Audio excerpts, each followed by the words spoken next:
Hi everyone. Oh, it's been a while since I've posted something, but I just wanted to post this video to show you how my garden is doing in this darn heat.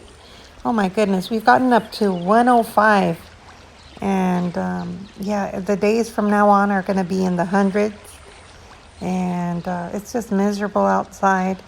Yeah, in the lows, it gets in the 70s, 75 or so, but my plants are doing great. And again, that's just because over these years, these 3 years that I've had my garden, it's a fairly new garden, but every year I learn things, and I've been adapting my garden to really reflect my zone and my temperature and the ups and the downs. And look how beautiful everything's doing. I mean, my cacti are just doing great. It's so hard to stick to your watering schedule, but you have to. We've had a couple of days of some rain, believe it or not, some little rain clouds, but just enough to really touch the surface. And that's helped the plants. I'm pretty sure that that's welcome to them. It hasn't been where they're drenched, but even whatever's drenched, it dries up right away. But I have been sticking to my schedule as far as all my succulents and my cacti.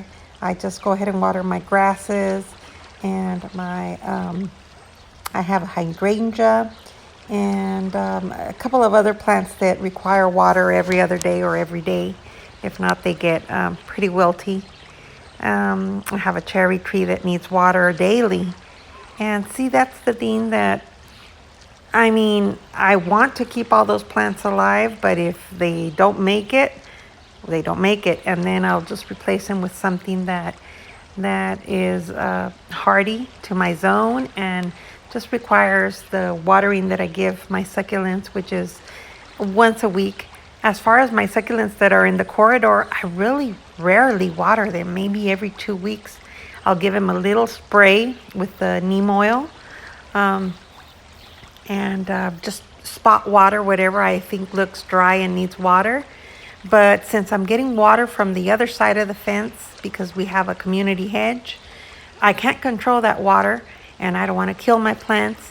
So I just let it be and assume that they're getting water from the other side, and it's worked out fine. Everything is looking great. Here you're seeing my cherry tree and my other side of the garden, and we did make a shade in that area, extending the patio shade so that the plants there will be in the shade in the hottest part of the sun, which is great because they are doing good. And yeah, I mean, I haven't really put water in this fountain because just in the heat, the weather is just so horrible that the water just absorbs. I have a little fountain that's solar in this corner, and I just wanted to show you here how my fountain is doing. It is doing just great. I don't know if you've looked at the video where I replanted this bird bath planter, but yeah, it's doing good.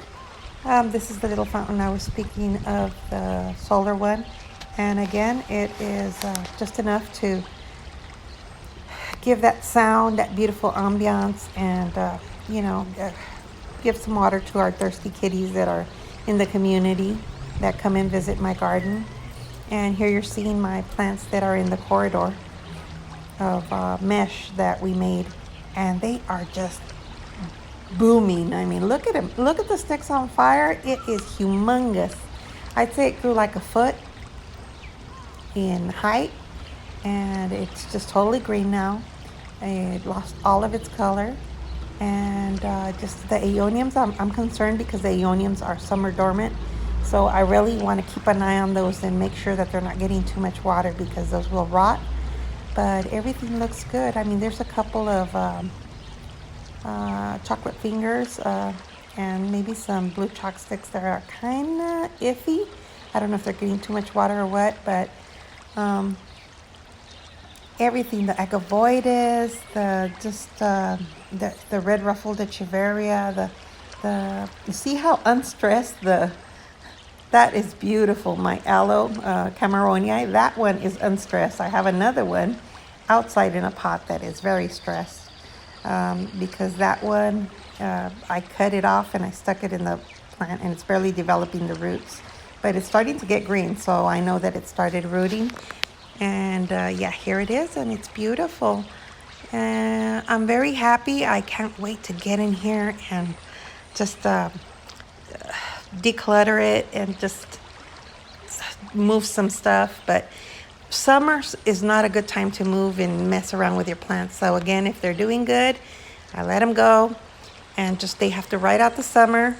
And as long as they don't die and they're thriving, I just let it be, because I mean, it is behind this mesh, and I know it doesn't look the prettiest, but I have to endure because it is protecting my plants, and it's working out great. I mean, nothing has really died. I have a couple of the baby Saharas that I think I might take out and put in pots, but I'm not sure. I think it probably would be best not even to mess with them.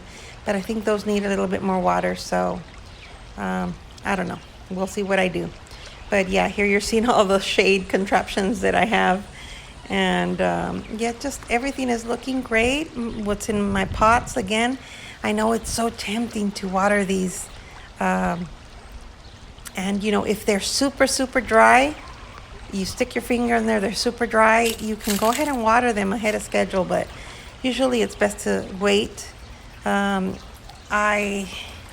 I know that it's tempting because it gets so hot. Like my Mexican salvia, I do water it almost every day. I give it a little showering, and my rosemary.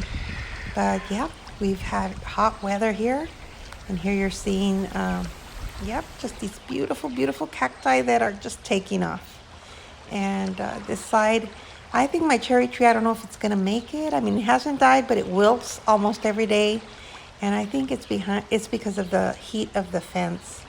If it was in an open area, maybe it wouldn't get that hot. So I don't know how it's gonna fare in these coming years. You know, I would have to move it or just plant something else in that place. But yep, I'm so happy. Everything is doing great.